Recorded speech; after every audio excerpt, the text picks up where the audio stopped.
everybody, welcome to Upstairs to the Right Music channel. Thank you so much for taking the time to join in. A little bit of housekeeping, of course, before we get started. Every Sunday night at 11 p.m. Central European Time, we do a show called, a live stream, called Sunday at Mike's.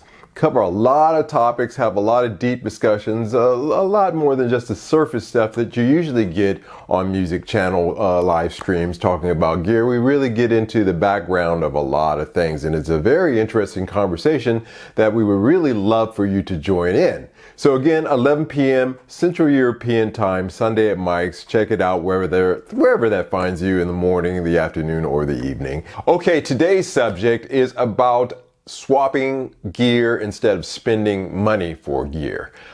These economic headwinds that we're in right now really do point towards us being as frugal as possible. And of course, life does go on in our recording studios, in our home studios. We do want to try to bring in new things, but at the same time, we need to start thinking about doing these things as, prudently as possible.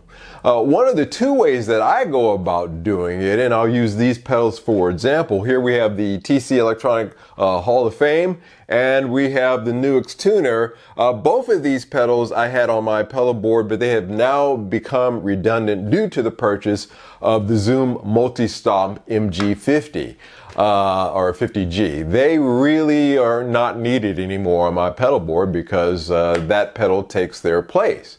That's kind of cool for me because it frees up two pedals. It frees up, in my opinion, a little bit of hardware cash that I can use to obtain something else. So what I will do this week is I will take these two pedals and there's a couple of options. Like I said, the first option that I could do is I could swap them with a company that swaps pedals, that buys and sells pedals. There are a lot of them on Reverb that you can find. I use one here called Pedals for You. What basically the deal is you send your pedals to them, they assess a price to them. They give you a store credit, and you can apply that store credit to any of the pedals that they have available on their lot. And the Pedals for You, these guys have a lot of pedals constantly coming in and out. So for me, it is a great way of obtaining. As a matter of fact, I got this from Pedals for You.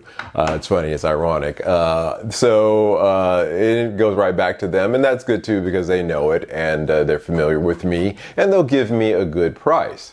Another way of doing it is going to a trade show or going to your local dealer and seeing what kind of swaps they're open to make. This week on Saturday, we will be going to the Veenendaal Vintage Guitar Gear Show, and that's actually what I'm going to do this time with these pedals. Instead of swapping with Pedals for You, I'm going to take these down to Veenendaal with me, a lot of pedal dealers down there, and see if I can do a direct swap there on the day.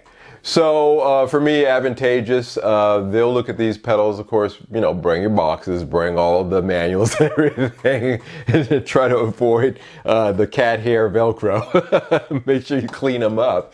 But it is an alternative way for me to take the gear down, find something, I'm sure they'll have something that I'm looking for, and to make that kind of deal without parting with any cash is essentially the key to that.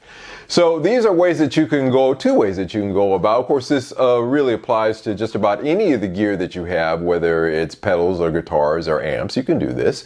Find the people who are willing to make these kind of swaps with you, and most of the times you'll walk out happy, they'll be happy, and it's a win-win.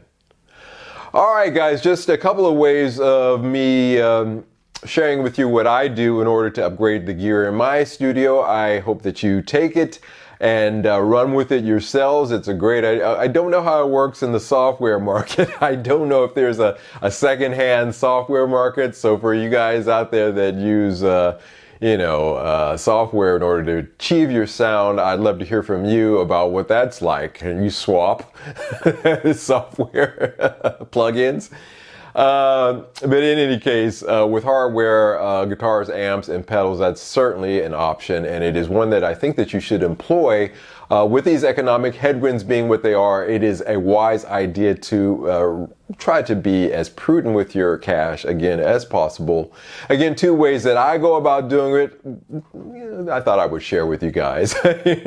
Not too big of a mystery, but sometimes even the most obvious things we can overlook. All right, that's it for today. I hope you enjoyed today's show. Please take the time to hit the like button if you like today's content. And if you really liked what you saw today, hit that subscription button to get more of this stuff. It's coming up all the time, and I am so glad to bring it to you. Until the next one, you guys take care. Bye-bye.